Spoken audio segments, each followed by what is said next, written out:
All right, what's good, dude? How was your week? Oh, it's good. You know what I mean? Well, we're on the it's our end of quarter, so it's Yeah. stressful, but that's welcome to sales. When does your quarter end? So we run off like a it's more like a retailer calendar. So our year ends actually February 1st, January Okay. 31st. So we're a month behind everyone else. And I thought it was Okay. weird when I joined the company, but since I've had it, I actually prefer it because it almost gives you like because nothing gets done in these. So it don't like the amount of deals I've had at previous companies where it's like they signed January 10th, and God, Yeah. if only it could have been Yeah. December 30th. But now it's like, oh, you know, most companies are on that 12/31 timeline, so they can work their budgets in, and then you can get it done. And so it's actually kind of like a breath of fresh air. Yeah, I remember I think I remember hearing like Dell did that, or yeah, I think a lot of big like software companies do it. I guess that's kind of nice, right? Because you know how it's always like, "Hey, sorry, this is getting pushed to like next year, right?" Or like follow up with me in the new year, right? But it's Doesn't like that's bother me. that's technically still Q4 then. Yeah, that's kind of Yeah. wild. Do you still have like kickers and stuff? Like if you close them at the end? So it depends. I mean, my company, I can't speak for every role. My company's sales role, and I imagine most large enterprise AEs, their kickers and incentives are on a sliding scale. So Mm-hmm. like your initial payouts on like a standard deal pay out more if you get it done earlier in the year, Okay. but it's kind of like the your commission rate goes down as the year goes on, Mm-hmm. but the accelerators for end of year deals go up. So it's like if I close 100 grand in February versus if I close 100 grand in December, the February deal would pay more. But if I'm over my number in Q4, the accelerators are better. So there's more Gotcha. incentive to get it done within the year. Earlier. Yeah, but it's harder, right? Because prospects don't really work Yeah, on of your course. on your It's timeline. awful. Yeah. Yeah. Yeah, so well, for our five people that may watch this, yeah, what's your job? Who do you work for? What do you do? Sure. So my name is Vinny Borelli. I work for Smartsheet. I cover large enterprise. I'm actually part of a new team this year, specializing in greenfield opportunities. So customers with a very small to no Smartsheet footprint. Hmm. I've been in tech for about 5.5, 6 years. And before I was in tech, I was trying to build my own book of business as a financial advisor. Hmm. I did that for about 4 years, got my license, hustled life insurance. Did that for a little too long, but it was and honestly, I wouldn't trade the experience for anything because it taught me Yeah. about like front to back sales cycle and cold calling and all that. Yeah. I mean, like, yeah, this I feel like the sales tactics in insurance, especially like life insurance, is pretty wild.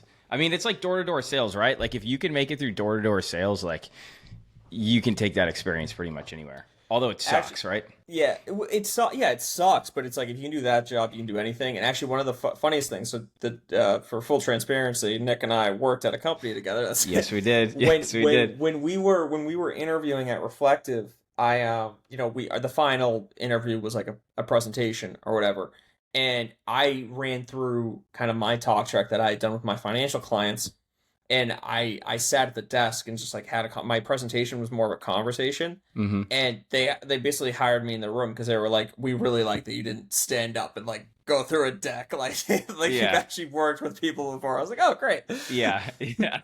I remember that presentation.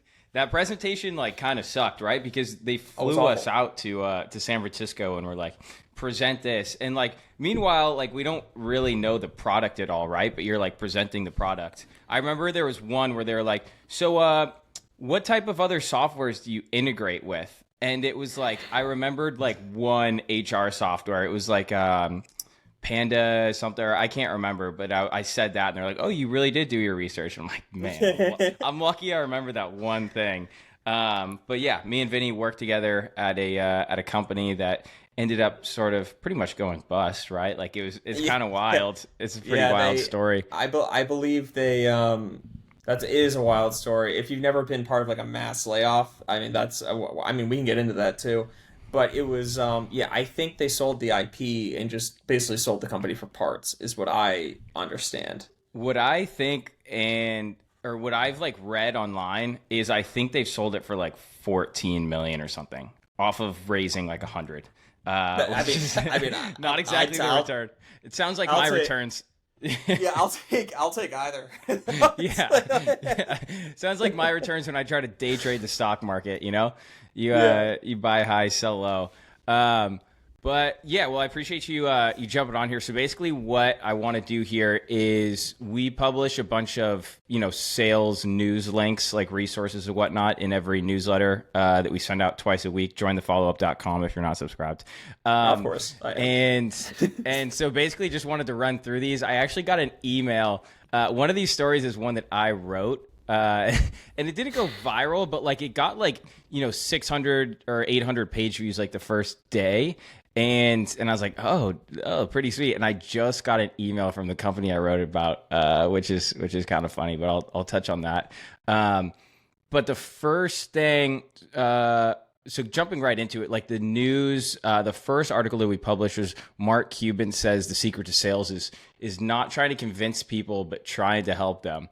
What do you think about, like, I have my opinions on this. Like, I feel like you can clearly say that, right? Like, that's the easy thing to say. Like, yeah, I'm just trying to help you. Yeah, well, so I mean, on the surface level, it's like, it's kind of like it's actually a very surface level statement, because I don't think you're ever going to convince anybody. Forget about like a product. Like, people kind of are just, they're ingrained in their opinions, right? Yep. So you can't, for any tech company, you're just talking about features and what things can do. You're never going to convince anybody like that. But what I find is, like, to dive deeper into the you're trying to help them thing, it's that, if you're targeting a company specifically, if you have like a top 5, and this will get you ahead of like most reps, read their 10K. What are they actually trying to do this year? There are 10Ks that will straight up say, we have a massive initiative in IT towards like standardizing processes and automating manual labor and getting off our antiquated software. And a lot of people won't even read that. And but if you do, it's like you have information. You're like, look, it sounds like this is what your CEO wants to do. This is what our product can do to help you accomplish that strategic initiative.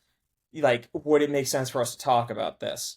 Yeah. And then that way, it's kind of not forceful, not you trying to convince them, but more like, it sounds like what I'm offering and what you're looking for are aligned. And then that's a better conversation, because like, hey, you know what I mean? You ever have like your partner's sick and you're like, you should drink water and take medicine, and they don't. Like, you're never gonna. It's like the last thing you want to hear. Someone who loves me unconditionally isn't gonna listen to me. Why would this guy? Yeah. So. yeah, no, totally. I mean, it's an easy thing to say. I think like what this actually comes back to in most cases is like the product that you sell, right? So like, if you sell a crappy product, like, you're gonna suck at sales. Like, kind of going back to the company we both sold for, right? Like, I think we actually had like a, all-star team of sales reps. We just had a product that nobody really wanted, right? Like, yeah. I think the office closed like one deal the whole time we were there. Yeah, I think it took me way too long to realize just work at a company with a good product. Yeah. That's it. You really don't need to do anything else. Like, if you really wanted to like make a heyday and find a company pre-IPO between like 50 and 100 million in revenue and get in and take a shot, like, you can, but I don't know. I think it's a lot easier just to work at a company with happy customers, because that's just better. Totally. I mean, obviously, like, there's so many aspects of sales and becoming good at sales and experience and being able to do certain things. But 100%, I think I saw a LinkedIn post, someone basically shilling like, here's how to make $1 million as a sales rep. And it was like, yeah, but if you work at a company that sells, $10,000 packages, like, you're never going to make $1 million, right? Like, it just doesn't work. No, but to their point though, if you get into a company early enough and the comp plans are very favorable, like when you work at a massive company, when you work at like Microsoft or Amazon, your payouts on stuff are probably like 1% on like large enterprise deals. But if you're at like a probably 2,000 people or under company that's growing and they're trying to break in and bring in new logos to genuinely like affect their stock price, like, I've seen companies with payouts at like 30 to 40%. So it's like, if you get like 5 of them, it's really not that crazy to make $500,000 a year. Yeah, as long as it's an actual product that people will buy. And that's still right. that still accounts for 6-figure deals, right? Like you Yeah. still need those 6-figure deals. But okay, sweet. I'll move on to the next one here, which is, and I don't even really like this one, honestly, but like, can AI actually replace a human sales rep? I feel like everyone No. talks about this question. Like, yeah, it's It never can. It never can. I think AI can enhance everything we're doing. Like I mhm. even just playing with Chat GPT, I've done stuff where it's like, how can Smart Sheet help X company? And it literally types out like bullet points for me, and then I'm like, oh, I'm like, then I can type into Chat GPT, make prospecting email, and it Yeah, does it. yep, So like yeah, that helps me, but I don't think I would ever like. I'm just pretending if basically AI was trying to sell to me. Like I would never hmm, trust a computer. You know what I like? I've seen Terminator. You know what I like? yeah, I yeah, yeah, just yeah, so I totally. think at the end of the day, people buy from people. So Yeah, it totally. I mean, it's like so many people these days. Like, if you want a service done, let's say you want like a new AC unit or like your refrigerator goes out, you want to call someone and be like, this is what's going wrong. Like, can you come help? Right? Like, if it was like, typing to AI and being like, can you fix this? It'd be like, yes, we can do this. And it's like, that's not what I asked. Right. yeah The other thing is like, I think it'll definitely, like, the sales reps who can become like ninjas with AI are going to be like unstuck. Like, imagine like a like cracked out BDR that like knows every AI tool and can like, hit every prospect with a personal line. Like, there's a tool called Clay, and I've been playing around with it. Basically, you can like scrape the website of a company, say like, hey, we see your mission statement is this, build, feed it to Chat GPT, and it'll make you a personalized first line you can insert in every one. It's not quite there yet. It's like, hey, we really admire your strive to, democratize the sales industry or something like that. Like, it still sounds bad, but eventually it's going to get there to where it's going to be like, hey, I saw you went to, Harvard University in, 78 to 82. Like, something about that, right? Like, it'll get yeah there. yeah it definitely will. I just still think at the end of the day, when it comes to actually executing, like getting documents signed, and then well, the other thing too is the cognitive awareness of AI. So at Hmm. a certain point, the same people are going to be getting all those. Like all of a sudden, you're going to get Yeah. everyone's, oh, you went to Harvard or whatever, and they're gonna know it's a canned AI message, and that might discredit you at that point. Yeah, totally. I mean, I saw a LinkedIn post I commented on today from Ryan Walsh. He's like the CEO of RepView, and he like posted something about working at big companies versus small companies, and someone just like replied to it, and you could clearly tell the response was just AI. It was like, I really like your point on, and then insert the point, right? And it was like, this is very good insight, and he's like, yeah, you're really good at using AI bots. He kind of called him out, but yeah, it's not quite there. I was like, yes, call him out. Okay, this is kind of a funny one. Not a funny one, but this one's messed up. So basically, this guy on Reddit posted that he applied to a job at his competitor, and his manager basically found out. Well, let me backtrack. He applied to a director position at his competitor's company. So let's say he was like a mid-level manager, or he was just like an individual contributor. So he applied for a director role at his competitor's company, and then his manager found out about the interview and fired him on the spot. Um, do you think you could do that? Like, do you think that's right?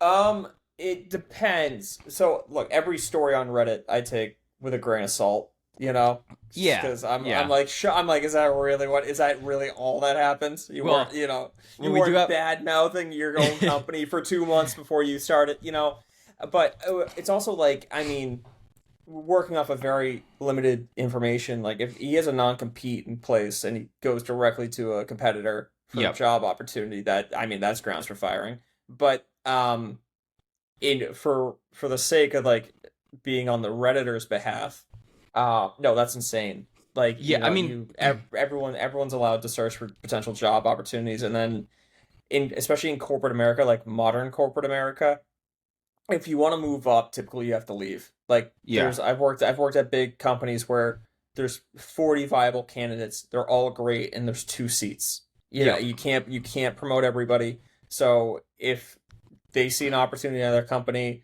and the best path for their career is to leave, like that's what they have to do. And if the manager fires someone over that, I mean, That sounds like an awful manager. Yeah, I mean, my take on it is that it definitely had to have happened at like a smaller company, right? Because like if they know all the competitors in the space, like let's say it's Amazon and Microsoft, right? Like if this guy's working at Microsoft, I don't think his manager is figuring out that he's working at Amazon or like interviewing at Amazon or Apple or something like that, right? No. And then also I think they would be much more hesitant to fire him on the spot for something like that. So I'm guessing this is like a small company where like there's only a few competitors where they know about each other. And apparently the recruiter that set up the interview told someone that got back to his manager. So it's got to be like a pretty tight knit niche or something like that. But I think that the crazy part though is the update is that so he went to the interview, so he got fired. So he's like, crap, I need to like ace this interview because this is my only shot. Like if I don't get this director role, I took this interview to lose my job and now have nothing. And so the update is that the interview was actually for a director of HR role. So he thought he was interviewing for the director of product and sales, and he shows up, and the CEO was like, "Oh, like what's your experience with HR?" And he's like, "What do you mean HR? Like I'm interviewing for the director of product and sales." And he's like, "I think we got the wrong interview." So it turns out the director of sales and product position was filled like a month ago, and so now he's just jobless with nothing. It's a tough position to be in. Yeah, it's awful. I mean, file for unemployment, collect, find something else out there. That's just Yeah, it's rough too because now it's like, you know, he goes to another, and then if he tries to go to any other competitors in that space, it's going to be like, if they talk, right, it's going to be like, hey, why did you leave this company? It's going to be like, well, I got fired because I tried to go to a competitor. I mean, obviously, there's a different story you can make up there. You can say whatever you want, though. I mean, you don't have to say that if you don't want to. You can say, oh, you know, I was looking for something different. I feel like it doesn't really matter what you say. Certain point, it's really up to the discretion of the hiring manager. I mean, you know, like from the interviewee standpoint, nothing ever sounds good.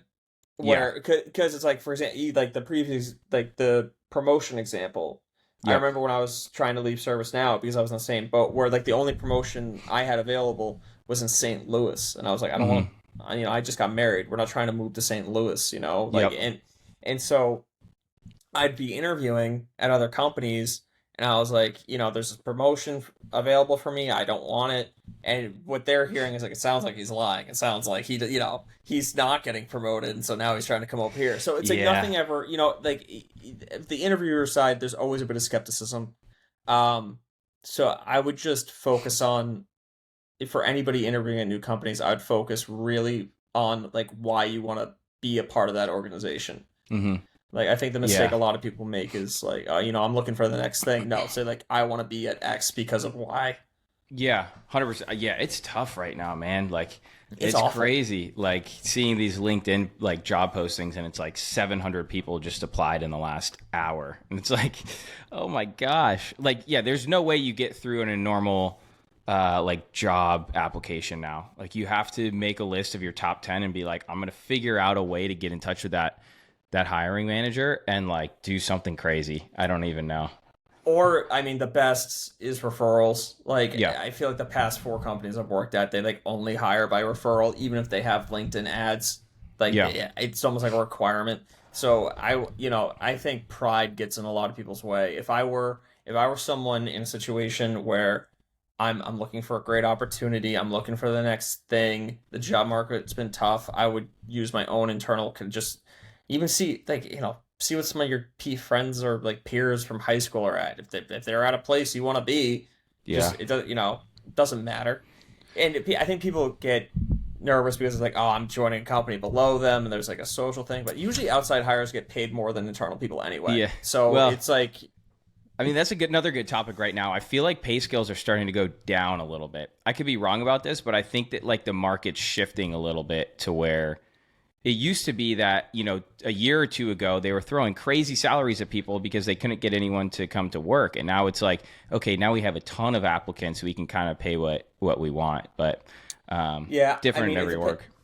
I mean, it depends on the industry, and it depends on market demand, right? Mm-hmm. And that's always, you know, and then the more skilled position, the more control you have over your own salary. If you're one in a bucket of a million, it's very tough to be competitive with your wages. Yeah. Yep, totally. This next one we got here, it's kind of weak. I don't even know if we want to touch on it. It's just that, B2B marketing and sales, there's a huge disconnect. There's a study of 7,000 B2B organization basically shows there's a huge disconnect. This isn't any news. I feel like this is like, the battle between sales and marketing is like solving poverty and healthcare, right? It's like, yeah, it's always it doesn't gonna be make there. it's no, it's never going to change. And I mean, a lot of it's just a lot of companies not drinking their own champagne either. Yeah. Where we talk about no silos and one source of truth, and then I haven't talked to anyone in operations, right? Yeah. I have no idea what's going on. Yeah. Yeah, that's funny. Okay, so this next one is the one that I actually wrote. Have you seen this video?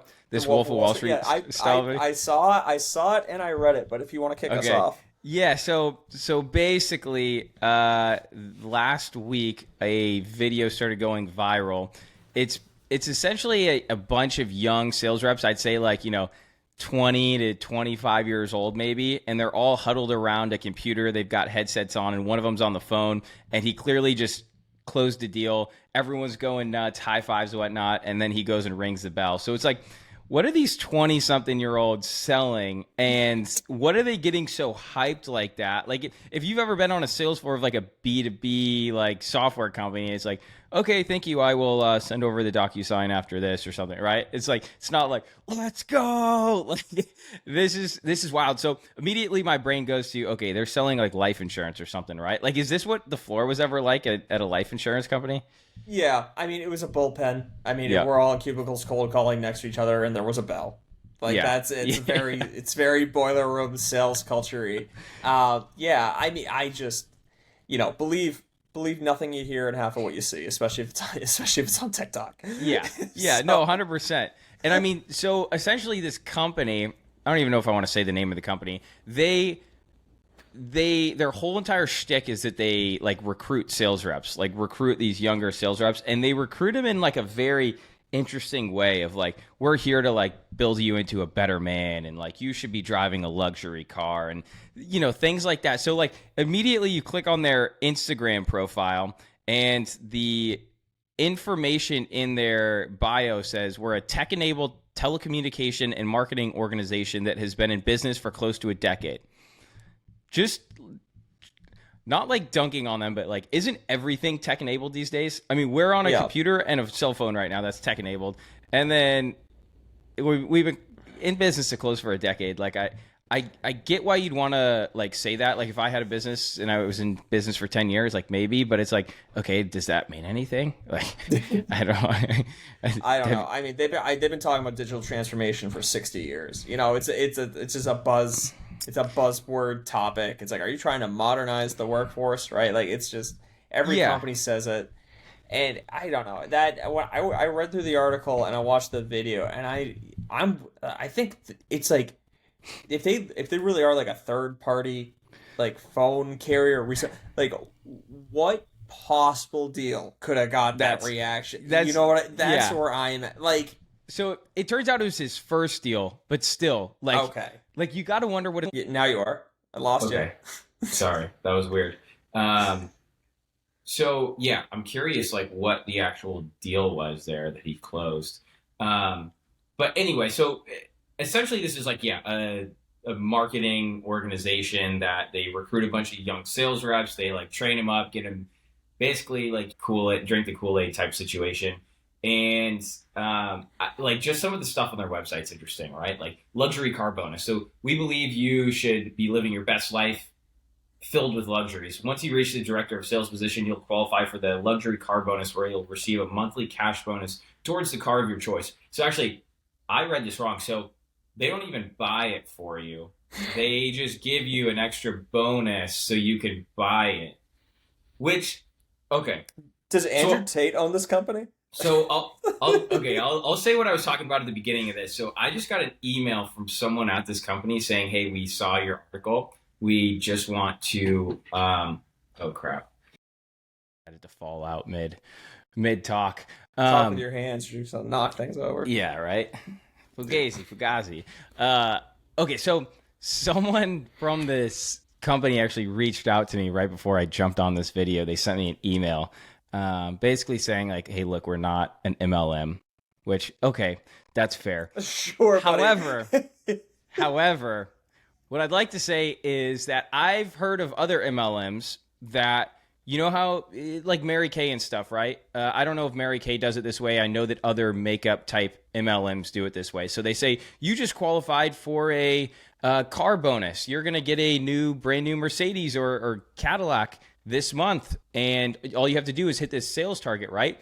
And all that they do is they give you an extra $300, $400, $500 a month so you can go lease that car. So it's like they're not buying you the car. They're giving you the money in a monthly paycheck so you can go buy that car, and you know, usually has their logo on it or whatnot, which personally I'd be like, okay, I'll just take that money and like use it for something else. I don't know if they say like, we'll give you this money, but you have to lease the car and do it through us, which I think they do. But okay, that even adds more to the story, because I didn't know that they did it like that. I don't know. I wouldn't touch this company with a 10-foot pole. But yeah, moral of the story, I mean, going back to what you said about, insurance sales or door-to-door sales, like I bet these kids actually get, trained, I don't know, well for like certain things to sell. Like, I don't know if they perform well in like a business setting to where they have to be like, consultative selling, but like, I bet these kids learn a lot of grit, like, cold calling. Yeah, well, that's the irony, is that the people working in this company are probably awesome sales reps. They're probably exactly what you want, who aren't afraid to do 100 cold calls a day. Like, that's exactly who you want on your team, but you don't really get presented with that opportunity until you work at a place like that.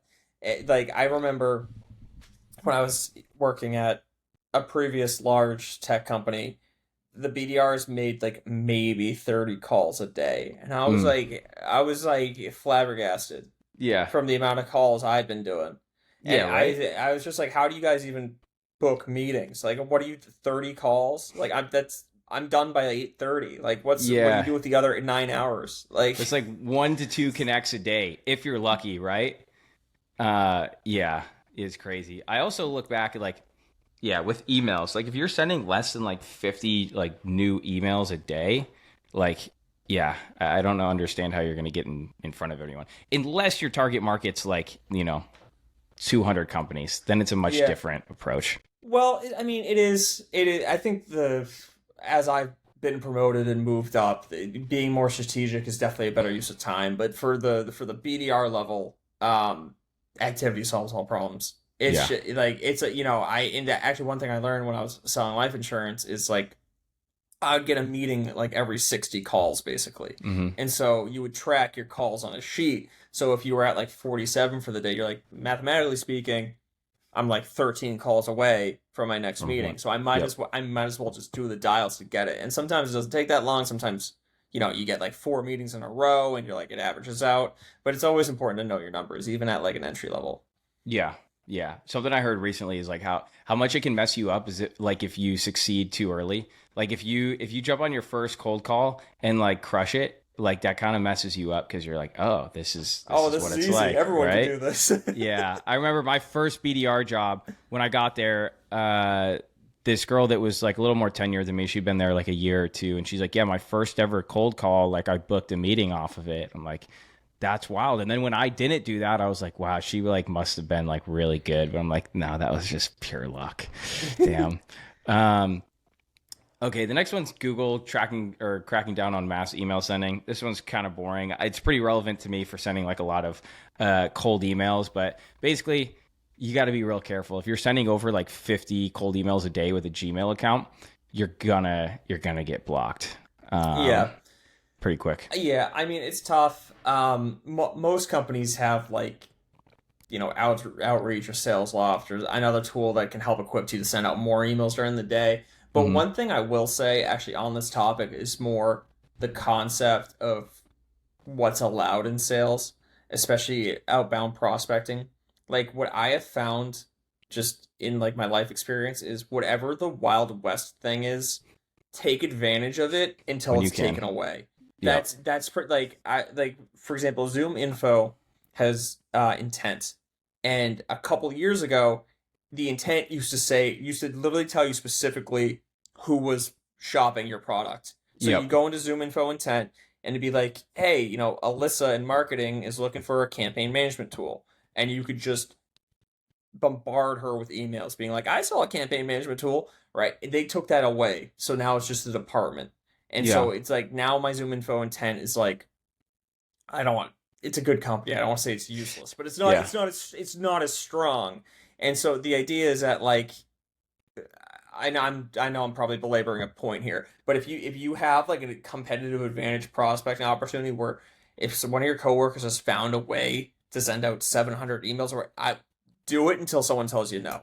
Like Yeah. do it until say even if they tell you no, like and it's not illegal, just keep doing it. Yeah. Well, I have some clients I'm actually doing this for. But yeah, there's a way. It's just you have to register like 10 domains, set up it with software. It's got to rotate all the inboxes. There's a way to do it. I wouldn't use Gmail. There's other email providers, but yeah, got to be careful about the Gmail these days. Yeah, you do. Last topic we have here is I think one of the funniest ones. It's like a thread from Reddit. And it's basically like the biggest mistakes people have made in their sales career, according to Reddit users. You want to go through these? I read all of them and I've done all of them. So Dude, that second one is wild. the So the huge dump. yeah, so the first one is sent an email sequence out to over 100 prospects. The opening was hello first name when it was supposed to replace with the first name of the prospect. It didn't. I feel like we've all done that. Like I've done sent that so many the times. wrong names. I've sent like completely opposite names. Like yeah, you're you're not trying if you haven't done something like that before. I did one where I was copying and pasting a template in LinkedIn messaging.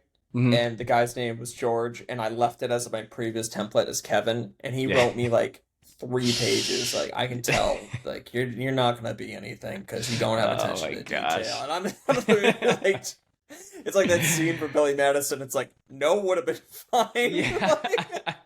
It's like, do you really have that much time on your hands to like sit there and type out a full thing? He had a point to make, and I was the one who was gonna hear it. It was must crazy. have been having a bad day. Right. This this next one. So the guy says, I took a huge jump on my first day of work at the new job. I was so nervous and overwhelmed that I forgot to flush. And the person immediately after me was my brand new and very intimidating boss. I realized it as soon as I left. That's good. That's my 5th grade humor right there. I think that is hilarious. That's a tough recovery. You know what that reminds me, dude? Yeah, maybe I don't want to go down this path, but dude, you ever like just in the bathroom, you just hear people in the stalls just ripping it, and then they come out, and you're just like, now I have to look at you in the eyes. Yeah, what you weird. just did. Well, it's awful because I like started paying attention to shoes. And Yeah. so like you go in stall and the shoes, you're like, God damn. Oh, that's so good. No, this one's like the same thing, right? I left a big. Oh, this is the same exact one. You're Sorry. literally reading the same. Yeah, answer. yeah. My bad. Okay, the last one here. Wait, did I? Okay. Cold calling a current customer.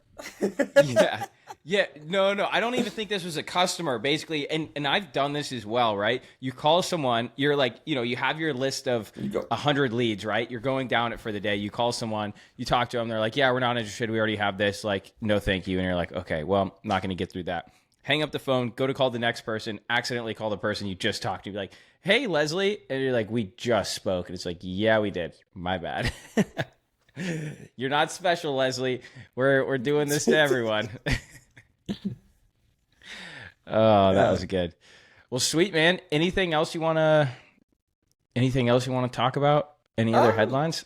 No, not really. I mean, it's sales is a grind. Activity solves all problems, and then don't be afraid to focus on yourself and do what's best for you and strategize and take time outside of, don't be afraid to read your own like personal development books to get you better. Mhm. Like that stuff over the long, it's not a short game, it's a long game. Most companies play by annual numbers or 36-month numbers. So you just got to keep the grind, take vacations when you have to, and then yeah, just keep going, dude.